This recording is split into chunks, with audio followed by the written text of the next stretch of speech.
G'day to all my friends and family, and welcome to Jim's 5am Club. Just heading back from Bowral. The sun's gone down, it's been overcast, it's been raining, but we've had a very good day today.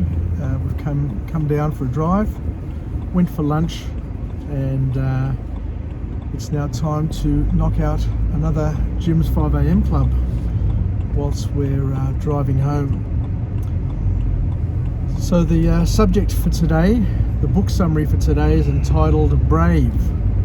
Brave by Margie Warrell. An interesting book, another powerful book. I'm finishing my 1,000 vlogs with some really interesting books, so bear with me on this one here, because this one here has a lot of very interesting lessons for us to pick up and hopefully incorporate into our inventory of tricks and skills. So the author kicks off the book summary with a quote, and the quote is that by pursuing a bigger purpose in your life will demand fearing regret. Listen to this one here. So pursuing a bigger purpose in life will force you and demand you to fear regret more than failure.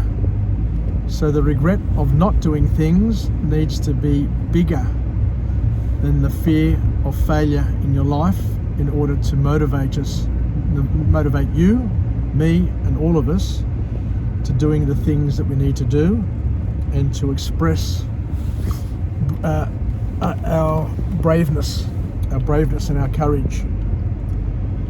The author goes on to articulate very clearly here that courage is the price that life exacts from us and what it expects from us in order for us to express ourselves and to reach the pinnacles that are available for everybody.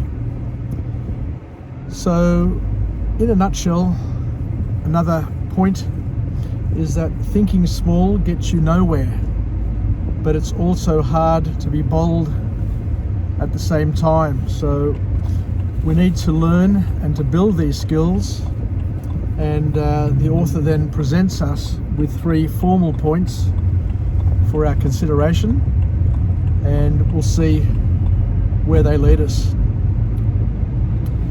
So the first formal point to come out of this book, and sorry for the light, it's going to be a little bit darker than normal, but it is overcast and it is getting dark fairly quickly here. If you want to improve yourself and your life, according to according to Margie, you need to do, interestingly enough, you need to do what you're afraid of. And this is exactly what most people won't do in their lives, and to do what they're afraid of. But this is all counterintuitive, and yet it works.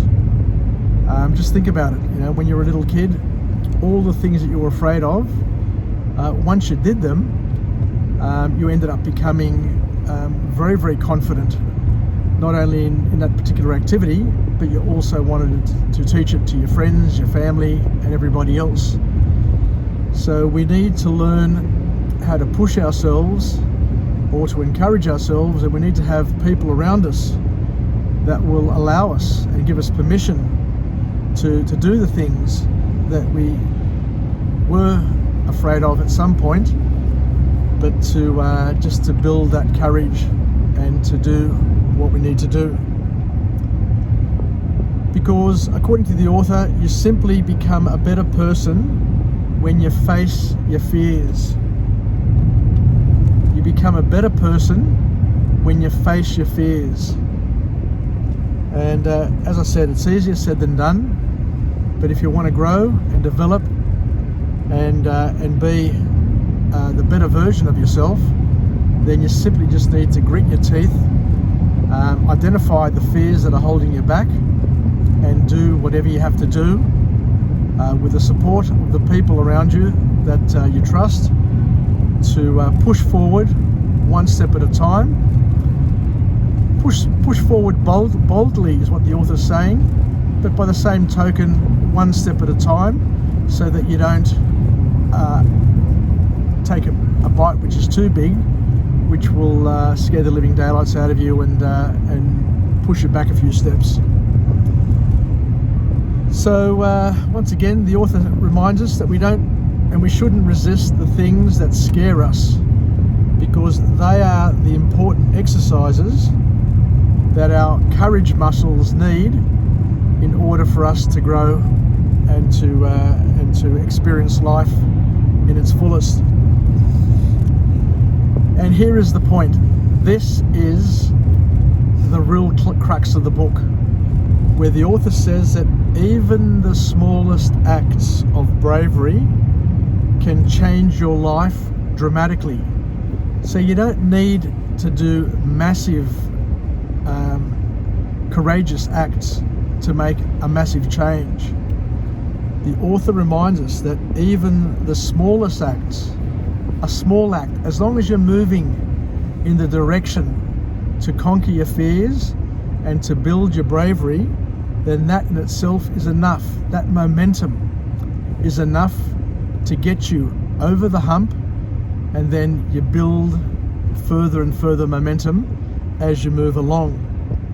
But you need to move, and you need to move in the direction of your fear and not in the opposite direction is the key. So the author then goes on to talk a little bit more practical about how we do it. You know, so words are easy, you know, we can talk about it until the cows come home, so to speak. But the author then says that we need to learn to notice when fear paralyzes us and stops us in our tracks and makes us not able to act. And the way we do this, and you know that there's a theme that comes through all of my gym's 5 a.m. clubs, and most of the actions, most of the advice that comes from the plethora of authors that we've sourced and the OPE, the other people's experiences that we're leveraging, is the importance of having a journal where you write down your feelings and identify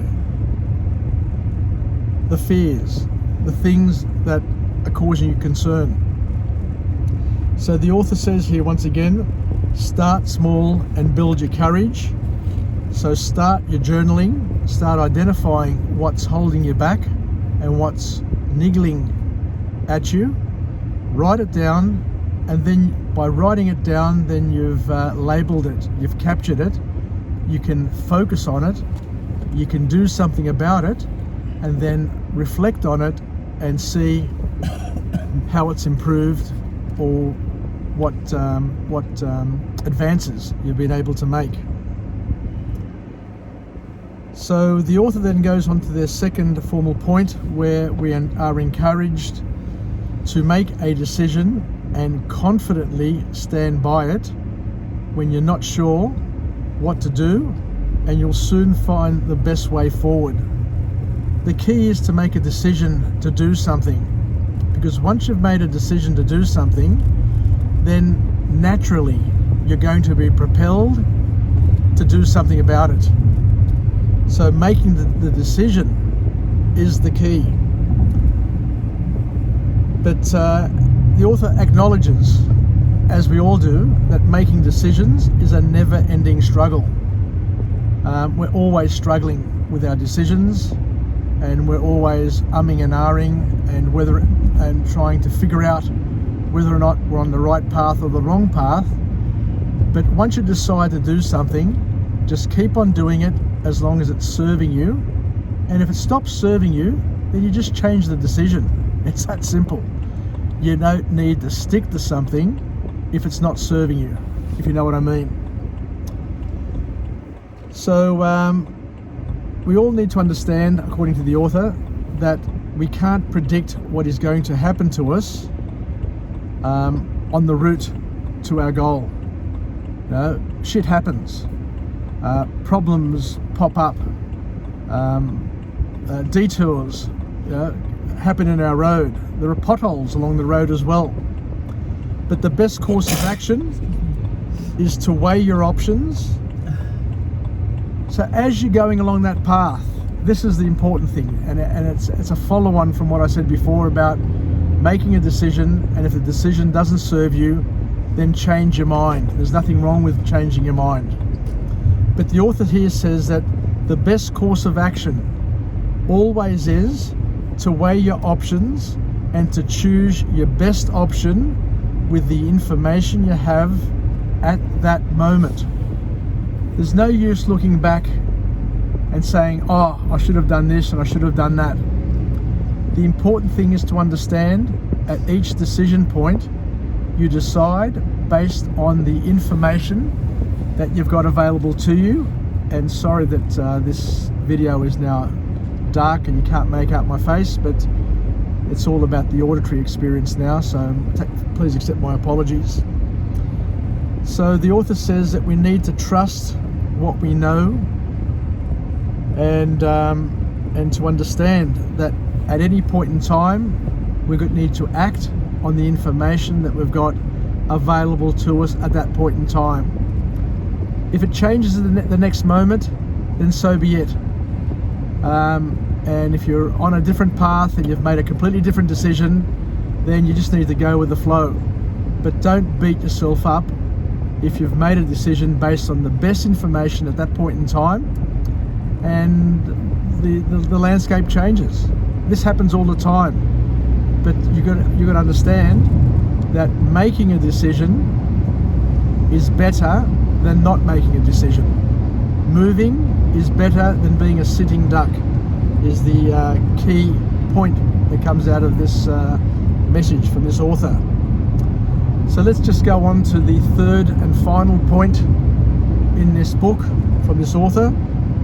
The third formal point, the third lesson, so to speak, is that smart and courageous people ask for help, even though they're scared to. And this is the difference between men and women. And this is why a lot of women are now involved or invited to take up many leadership positions, because they don't have the ego of the man in terms of not asking for help.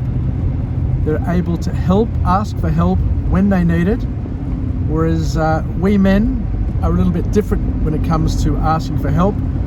We see it as a weakness, whereas many women that I know ask for help because they see it as a strength.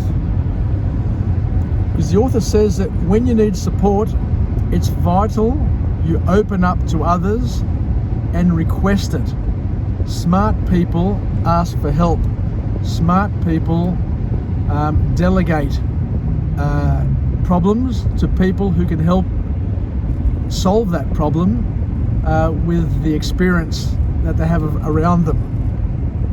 The ones with real courage and bravery are the ones who get help when they need it. That's the key final message to come from this author. So the vulnerability that it takes to admit that you can't do it is the strength that separates the great leaders from the ones who are egotistical, who bury their head in the sand, and who end up creating grief and problems and challenges to all of those around them. So that's the final point to come out of this book for today. So thank you for bearing with me. Thank you for joining me on this journey. And as you can see, the 5 a.m. club occurs throughout the day, and I needed to knock off one more, so that this is my fourth for the day. And when I get home, somehow I need to do another 2 to be able to clock up my 6th for the day, to keep me on my path to getting to the 1,000 vlogs by Thursday. So let's finish off with a positive affirmation. I'm alive, I am well, I feel absolutely great. To my friends and family, stay connected, stay relevant, stay reasonable, and most importantly, according to this author, let's all be brave, let's all seek help and support when we need it, and have the courage to face our fears, to move in the direction of whatever fears we have, to use the power of journaling by identifying the things that we're scared of and making small incremental positive moves to confronting our fears, and just doing whatever we have to do whenever we have to do it, to make the decisions that serve us. And whenever we get to a point where that decision doesn't serve us, then based on the best information we have at that point in time, we use it to make a decision which we stick by until we get better information to be able to change our direction and head where we desire to head. So we don't beat ourselves up. We work with ourselves and for ourselves, and we give ourselves the permission to do whatever we need to do to achieve the best results we can in our lives and to live the best life that we possibly can. That's our birthright. Nobody deserves it more than you, me, and we. So back yourself, trust yourself, and do whatever you have to do, because if you're strong, then you can be generous and help the ones around you. So I think I'll leave it there. So thank you very much. If you like it from Jim's 5am Club, Daleme, and I'll come to you again from a different location with a different message, a message of empowerment, where we can all be the wind beneath our wings to help us get through this day, this moment, and this life the best we possibly can, and to share the experiences, share the knowledge, the wisdom that we each have. So we've all got slithers of the puzzle and pieces of the puzzle, but when we work together, we can complete the puzzle where we can all benefit and have a win-win-win experience. Yasas, Kedaleme. Bye for now.